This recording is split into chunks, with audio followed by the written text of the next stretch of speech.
Welcome to MountainValleyNewspaper.com. I'm David Marks, host of Front Porch Politics podcast and also a political correspondent for Mountain Valley Newspaper. And we are joined with a very special guest here today, Alabama Republican senatorial candidate, Mr. Tommy Tuberville. Coach, we're so glad to have you here. David, thank you. And glad to have you here. So, to start out with the interview, what I would like for us to do is just take some time for you to tell us about yourself. Well, I was a military brat. My dad joined the military at age 16, quit school, and then age 18 landed at Normandy. Drove a tank all across Europe, 5 Bronze Stars and a Purple Heart, and he loved his country. Yes, sir. And I asked him, I said, Daddy, you quit school in the 10th grade? He said, yeah, I was tired of following that mule. So I wanted to do something different, and he did. He said it was just unbelievable what he went through for the next few years. He didn't know one day to the next which one of his buddies wasn't going to wake up, yes, sir, the next day. It was a tough time, and thank goodness for that generation. But he stayed in the military, and I followed him around at all of his camps and all those things for years. And he died on a training mission at age 53. And I was proud of him because he did everything he could for this country. And again, growing up a military brat, you do get some kind of discipline, I promise you. I learned how to polish boots and belt buckle, growing up. So I got into football and sports. I really enjoyed it. He was actually a football official. And from that point, went to college and played college football and got out and then coached high school for 4 years. Taught high school physical science classes, and that was a thrill a minute. Sure. And then I decided, I'm going to get into college coaching, and it took me 8 years of working my way up the ranks trying to get my first paying job as a college coach. I paid the price. A lot of my buddies said, man, you got lucky, head coach in the SEC. I said, no, it wasn't much luck to it. This country gave me the opportunity to work hard and compete for what I wanted to do. Yes. And that's what this country does for you. It gives you a chance to be successful if you'll work for it. Well, America is that great example. Exactly. And that's what's wonderful about our country, and I didn't mean to interrupt you, no. but that is what makes America such a great and special country, and that's why it's important that we have good leaders going to Washington who are going to make sure that we continue that established fabric that has made our country great. So, first of all, that's a wonderful story about your dad. And without that generation, we couldn't sit here today. No. And that tells you the grit that they had and the patriotism that they had and the family values they had. You brought that up, how your dad taught you that work ethic. And without your dad teaching you that work ethic, we wouldn't be able to sit here with you today, because that's what encouraged you to go on to become a coach. Now, please continue. Again, I'm sorry I interrupted you. But that's a good point, and it's a good segue to another point about this country. We're all given the opportunity, yes, sir, to achieve what you want. Yes, sir. I get tired of hearing about, well, they've got it better off than I do. No, that person usually worked harder. Yes, sir. Now, the problem with this country is we're trying to change those values. We're trying to change it to where everybody's the same. We've actually done our education to the point where we want everybody the same in education. We don't want everybody the same. Absolutely. We want everybody to compete, yes, and achieve more than the other person.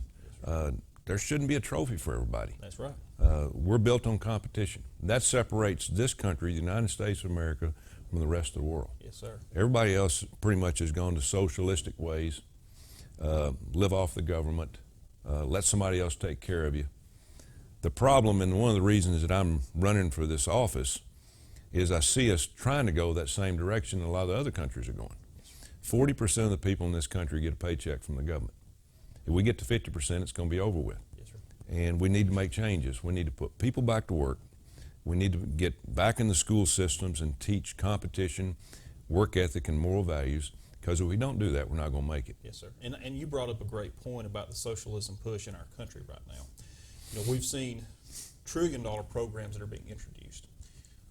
As a senator, how do you feel like you would best combat, or what could you do for the people of Alabama, who I feel like at the core are a capitalistic mentality people? They do believe in what you said. We're very competitive here. You know this as coaching, and even in school, we want our students to be very competitive in what they do.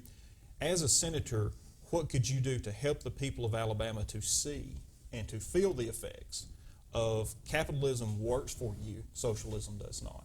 Well, you pretty much answered. Most people in this state and most of the southern states still believe in competition, work ethic, Yes, moral values.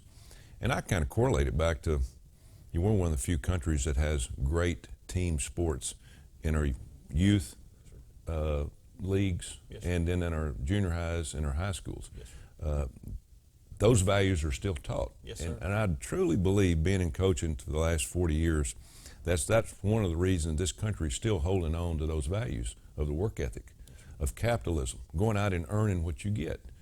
If we didn't have sports in this country, I'd be worried to death. Yes, sir. Because we keep so many kids off the streets. We teach them things. And here's one of my segues into why I'm doing this.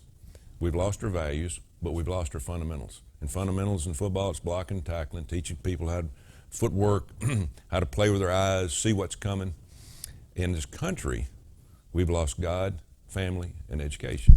Those three things are leaving us. Now, they're not totally gone in the South, but in some states, we've almost lost that. And if we don't get those back, David, we're not going to make it. I don't care how much money we're making, how big your company is, how good a job you got, how big your family is, how much you love your family. Those basics that we are getting away from are going to cause the downfall of every community in this country. Well, it starts in the home. And as goes the home, so goes the country. And I do believe you're right. Those core values in the home spreads out into the community and everywhere else. So I do have a question I want to ask you. I'm a Christian, and I believe in the sanctity of life. I have my whole life, and I believe in standing for that. So where do you stand on abortion? I'm pro-life, 100%. No exemptions, because life is conceived at conception. And I know there's a hard road to some of the reasons a lot of people want to have abortion, a few exceptions, but it's like gun rights. I believe in guns. I believe in the ability to own a gun. But if you start with the exceptions, sooner or later, they're going to be able to get to the nitty-gritty of what it's all about and do away with it. And so we don't need to go down that slippery path. Well, and one thing that I feel like we need someone to go to Washington for us. And I'm saying this is the group of friends I have, the people that I reach out to, and we discuss these things. We want someone who's going to take that stand against things like infanticide, things that just what you spoke on. When abortion comes up, we want someone who's going to stand in the gap. And so being that candidate to the people who are going to be seeing this video or listening to the interview, whatever it may be, we want someone that has a backbone. And I feel like you have that. You've given us an example of why your life, you've had to dig in the trenches, you've had to fight harder. One point I do want to ask you about is something that I feel like is skimmed over. No one ever discusses this. But the Congress could really help with this abortion issue, I feel like, in conservatives more in general. The average cost of an adoption in Alabama is about $30,000. The average cost for an abortion in most places is about $700. We're sending our tax monies to a cause we don't believe in, such as Planned Parenthood. As a congressman or as a senator, pardon me, would you be more apt to help focus the direction towards decreasing the cost of adoptions compared to the cost of abortions? Well, it's not rocket science. I mean, and all you have to do is look in D.C. and as you said, Planned Parenthood gets millions of dollars of our taxpayer money for abortions. Yes, sir. That's wrong. Yes, it's sir. ridiculous. Yes, sir. For some reason, our legislators in Congress, on both sides, Democrat and Republican, Yes, sir. have allowed this to happen. Mm-hmm. We've had our eyes closed. Now, a lot of us have seen it happen, and we wonder how this happens. They do things because they want to do it. They don't listen to the voice of the people anymore. Yes, sir. And so that's one of the reasons I'm running, but it is ridiculous. I've been to adoption agencies, and actually in some places it's more than $30,000. Wow. And we've got 400,000 kids right now that want to be adopted. And last time I looked, $30,000 was a lot of dang money. Yes, sir, it is. And people that want kids can't afford it. Absolutely. And we need to make it a lot easier. We need to get a better path for adoption. Yes, sir. Because a lot of people want kids. They want to help kids. And we need to get involved with that. We need to get out of the abortion business and get into the adoption business. Yes, sir. And help kids become adults. Yes, sir. And we're trying to go down two avenues right now, and it's not good for the country. Well, and to support what you're saying, there's a good friend of mine who works in education, and her husband works in law enforcement, and they can't have children. You know, it's not possible. Adoption would be a great avenue for them, but the cost is so astronomical to them that they're having to jump through hoops to do it. And that's why I wanted to ask that question, because I feel like that's a great avenue. And going back to the people of Alabama and our tax money, you know, we're very patriotic people. We love our country. At the same time, we know there's things in Washington being done that we don't support. And I feel like, as a senator, you go to Washington and you represent us. You stand in the gaps, and you stand for the people of Alabama. I promise you we'll stand behind you.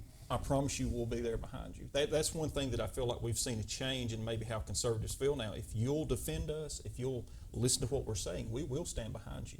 So I'm glad to hear you say that. And you brought up the gun ownership in the Second Amendment. It's under attack. There's no doubt about that, especially by far-left liberals. Where do you stand on the red flag laws that they're proposing and that they want to implement? I'm totally against them. It's just another avenue to get their foot in the door, to start cutting back on the ability to own a gun. Yes, sir. You know, if there was a possible way for it to work, it sounds good, but there's too many things around it that really would affect the opportunity for people to retaliate back on somebody that said, you know, there's a red flag here. Yes. We don't need that. You know, we don't need that at all. We need to be able to bear arms. People need to be understanding that it's really everybody says, well, we need guns to hunt and stuff. We're not going to need guns to hunt. We're going to need guns to defend ourselves. Yes, sir. Because these crazies in Washington that we're watching on television right now, yes, sir. They want to take our guns away. Yes, sir.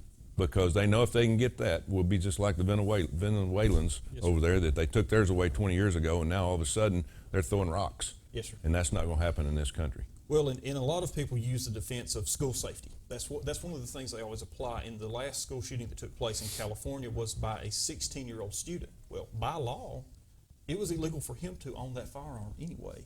And I think that's what we want someone to go to Washington about. Look, we're not using common sense here when we look at this. The law was already supposed to protect. It wasn't anything to do with that gun causing that crime. This was a person who had criminal intent. And so thank you for your point of view on that. Well, but we're missing a point here. And the point I tell people is, in the 60s, we took prayer and God out of the school. Yes, sir. And we replaced into the school metal detectors. Yes, sir. And that's ridiculous. Yes, sir, it is. And so we talk if and ands about who should carry guns in the schools and all that. We better put the Bible back in the school and replace the guns. And if we don't, it's not going to make any difference. You almost made me say amen in the Yeah. interview. So I was so glad to hear that. And I do feel like the core values of Alabamians, that's what we know to be true. We know that. You know, there is truth in life. You have to search for that truth sometimes. But what you just stated is truth, that when you removed God from the public school, you removed also character education, because that's biblical, character education, how you treat your neighbor, things like that. So you expanded on what I was trying to say even better than I could have. Well, this country was built on Christianity. Yes, sir. And God. Judeo-Christian beliefs, yes, sir. But we pulled out everything because, you know, we had some atheists years ago in the 60s said, you know, we don't want our kids to be taught the Bible. Well, you had a bunch of liberal Supreme Court justices said, you know, that sounds pretty good. We'll just take the religion out of the schools. We don't need church versus state. Biggest mistake this country's ever made. Yes, sir. I And agree with that. I praise our legislatures in this state last year, in the state of Alabama, because they passed a rule that now we can have as an elective the history of the Bible taught in our schools. Now, Yes, sir. to me, it should be a core course. They should be taught that. Yes, sir. They should be taught religions. Sure. You know, Absolutely. understanding religions, because that's what education's about. Absolutely. But, you know, now in places all over the country, you know, there's certain religions that can pray, but we can't as Christians. And that's a double standard. We got to get away from the double standard in this country, because our kids are learning one side and not the other. And unfortunately, it's brainwashed a lot of kids. It is. And I feel like that's a tactic that I'll say our more liberal, on the other side, folks have done, is they will make sure that they take Christianity out while they implement the other. Exactly. And they do implement a double standard in doing that. Yeah. So It's all the double standard that we've seen in a lot of things, but when it all comes down to it, the basic of this country was built on the belief of the Bible yes, sir. and God. Yes, sir. And the liberals have done everything they possibly can in the last 50 years to get us away from that. Yes, because when you take that away from the people in this country, that's what we've leaned on. And it removes the mentality of individual freedom. It removes that. You Yeah. know, part of what our founders wanted was freedom. Well, Right. Christianity teaches what? Freedom. So I think that trying to remove Christianity from our daily life, from the public school, whatever it may be, that's removing that aspect or that point of view of freedom. And I'm sorry I went on a tangent. No, on that's that. good. Next topic that I would like to discuss with you is the ideology of individual freedoms and especially individual taxes. You know, there's a big push now, just for example, to implement a wealth tax. I know you stay up to date on these. Some of the taxes they're looking at, and I recently did a podcast on this, that if you were to confiscate, we'll use that word because I believe that's what it is, all of the wealth between the millionaires and billionaires in America, that would only be a total of $25 trillion estimated. The total spending that some of the people that are going to Washington are wanting to implement is $43 trillion over 10 years. We have seen evidence where lower taxes has done a great job in our economy. So as a senator going to Washington for the state of Alabama, where do you stand on taxes and what we need to do to better our economy? Well, the liberals basically want to get to a socialistic government, really a one world government, not just the United States. I agree with that. They want one government to control the whole world. It's called globalist. Yes, sir. They don't want any borders, anything to happen. We can't do that. They've got almost every other country in the world except for the United States. That's the reason they're pouring on us right now, trying to get us to flip. We can't let that happen. We cannot let it happen. So they want to raise taxes to 70%. They want to take your money. They think they can handle your money better than you can. And the last time I looked, we're $23 trillion in debt. Yes, sir. Now, I blame a lot of that on the Republicans. Sure, yes, sir. We send people up there, and all they do is they vote, and then they hide and try to get reelected. That's the reason I want to go to Washington. I'm not going to be one of those that's going to vote and hide. I'm going to tell you exactly why I'm doing it. I'm going to ask the people of Alabama why they want to do it, and we're going to vote that way, and hopefully we can get some things changed. But right now, Washington, D.C. is about Washington, D.C. It's not about the rest of the country. So, you know, this Medicare for all, it's a joke. Yes. I mean, you can't afford it. You know, we need to have as less taxes as we possibly can. Let people spend their money the way they want it. Yes, sir. That's how you build capitalism. Absolutely. That's what it's all about. And the trickle-down effect, if I can use that term loosely, works. Because Sure it does. if you are a millionaire, you can therefore hire other people to do small to big jobs for you. If you're a corporation and you have taxes that are lower on you compared to hire, you can hire more employees, offer better benefits. And I do feel like that socialism is that push now that is especially being pushed on college-age students. And I work with youth at church or have young people that I know through the church, through the school system. What is one of the things you can advise them? Because there is a big push in the universities, in a lot of the colleges, to force socialism on them, to change their mind from even what their mom and dad may have taught them. How can you get a young person to understand, and I'm speaking of someone, let's say the ages of 22, that conservative ideas, God-based ideas, capitalism is the direction we need to go in our country? Well, we don't give them the other point of view. I've been in education for 40 years. That's going to be one of my stances when I walk on the floor of the Senate in Washington, D.C. If we don't change our education system, we're not going to be able to change the minds of the kids that we're brainwashing right now. That's it. They're hearing in our colleges, but not just in colleges, a lot of high schools across the country. Just think about this. We don't require U.S. history anymore. We don't require government, civics. Most of them don't have a clue about the U.S. Constitution. Yes, sir. The one piece of paper that has saved this country for 243 years. Yes, sir. The liberals want to destroy it. They want to chip away at it every day. We can't allow that to happen.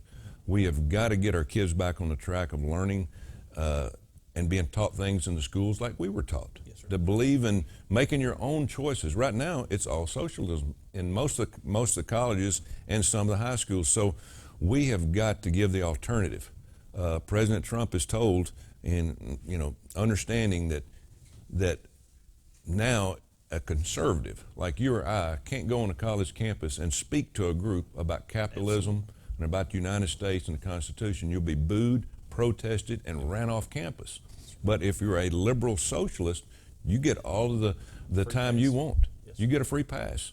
That's got to stop. Colleges, most colleges, unless you're a private university, get their money, a lot of their money from the federal government. And I'm like President Trump. If you do not allow both sides to be taught on campus, you're not getting more federal money. We're paying, actually, right now, you and I are paying for socialism to be taught in high schools and college. Yes, sir. We're paying for that. Yes, sir. We're paying for Common Core, which is a disaster in the high schools, an absolute disaster. And I've seen it in coaching. You'd bring kids in years ago, they'd be 10th, 11th, 12th grade reading level. They'd know a little bit of math, some not as good as others. But now you're lucky to have somebody that's a 6th grade reading level and writing level because of Common Core. And we're not waking up to it. If we don't wake up to it, it's going to be too late. And I want to draw a comparison to your dad that you were talking about. He could probably do better math in his head than most seniors that are graduating high school right now. Well, this is not math they teach now. It's boxes, Right. I don't understand. But that kind of relates to my point. What we were doing 60, 70 years ago worked compared to what we're doing now. But you know why we're doing it? Common Core is a universal education system. Yes, sir. And we want to be the same as Europe, the same as No, we don't. We want to be the United States of America. Yes, sir. President Trump stood at the podium at his inaugural address, says, United States of America needs to be number one. And the liberals panicked. Yes, what? sir. We want to be the same as everybody else. No, we don't, because if we're not number one, look at the money that the American taxpayers send to other countries that are less fortunate. Yes, sir. We help them out. Yes, sir. And if we don't get away from this socialistic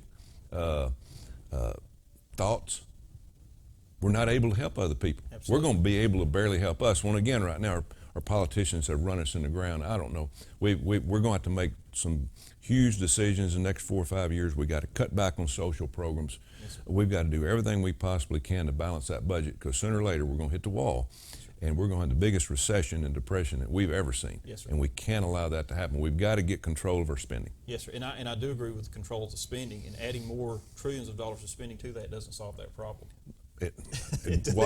Washington, D.C. thinks the more money we throw at it, the better chance we got of solving the problem, which is exactly opposite of what you should do. You can't spend your way out of debt. No, exactly. And to kind of segue into something else, speaking about how other countries view us, immigration is a hot topic right now. We know that. And Alabama is a state that is pro-immigration, but we're pro-legal immigration.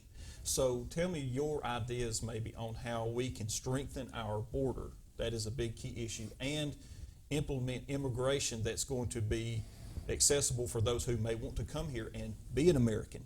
They want to come be part of our society, but also keeping our people safe in our country. Yeah. Well, we've got, over 300 million people that live in this country. Most of us had some kind of immigrant status, Yes, family or Yes, whatever. sir. So immigration's good. Yes, sir. Done the right way. Yes, sir. You need to come the right way. We need a border wall. Yes, sir. I've been to the border 12, 15 times. I lived in Texas, worked in Texas, traveled it. I got friends that work at the border. I got friends that work in border towns and hospitals. And it's a disaster. The problem that we're having, there's several problems. Number one, we got to know who's in this country, because we got a lot of people coming in this country that want to take this country over. Yes, sir. They want to change it to something else, and we're not doing that. Yes, sir. But they're slowly moving in all over the country, setting up groups. Eventually we'll make a move, to change our constitution, change our government, change our way of life. We've got to have that wall up so they can't get in. The second thing is, and I've seen it in education, coaching, we've got a drug problem that is like nothing else. Yes, It is bringing us under. We lost 70,000 people last year to drug overdose. 70,000. We have 6% of the total population. United States, over 300 million. We're like 6% of the total population of the world. We take 90% of the drugs. Think about that. 90% of the drugs. So as long as we're taking these drugs, legal and not legal, Yes, sir. then they're going to be coming across that border. Yes, sir. We are our own worst enemy when it comes to drugs, but we've got to stop the drug. You're not ever going to stop all the illegal drugs, Sure. and we need legal drugs. We need it, for hospitals and stuff. But we got to stop the flow of illegal drugs coming in the country, because it's killing our younger generation. Absolutely. And it's sad to watch. It really is. Well, and there is even a push now between some of the more socialist Democrat candidates that are just wanting to legalize marijuana. Well, if you legalize marijuana, where do you go next? Because that is proven to be a gateway drug. It is proven to be a drug that's going to lead to other problems. And if we don't have a secure border and you legalize, let's say you legalize marijuana in Texas, and you don't have a secure border, once people become addicted to that marijuana, they want something more. So now they're going to look to another drug, crystal meth, whatever it may be. Without a secure border, you cannot stop that, or at least try to filter that as best possible. Yeah.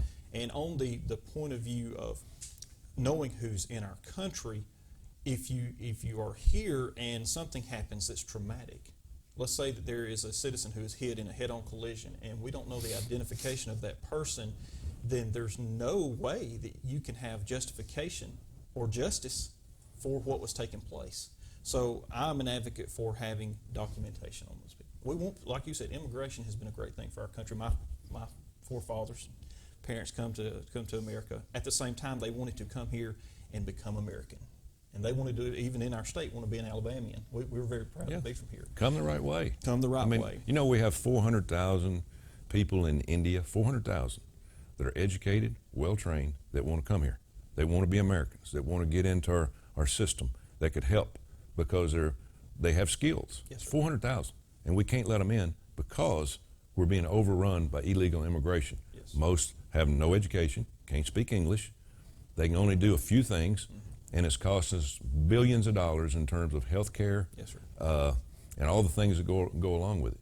We have got to get control of that. Yes, sir. And that's, and again, we need workers. There's no doubt about that. Absolutely. But we need workers to come here the right way. Yes, sir. And we need a system to where they pay taxes. Yes, sir. Somebody asked me, what do you think about path to citizenship for the people here? I don't believe in that. You come the right way. Now, I do believe in giving them an opportunity to pay taxes, go by our laws, get out of the shadows, go to work. Yes, sir. After a certain amount of time, you got to go home. You got to come back the right way to ever have a chance to get legal citizenship in this state, Now, in you're this speaking country. of those who have come in illegally, correct? Exactly. Yes, sir. Exactly. I just want to clarify that, because if they come here legally in the first steps, there is a pathway to citizenship. Yeah, if you come legally, you got an opportunity to work your way through the system and go by our laws and just come and go by our laws and our Constitution and pay your own way. Yes, I've sir. got a friend that his daughter went to Italy last year for 6 months. She had to have 2 credit cards. She had to have so much money in the bank before they would accept her as a intern visa coming into their country. Wow. Yeah.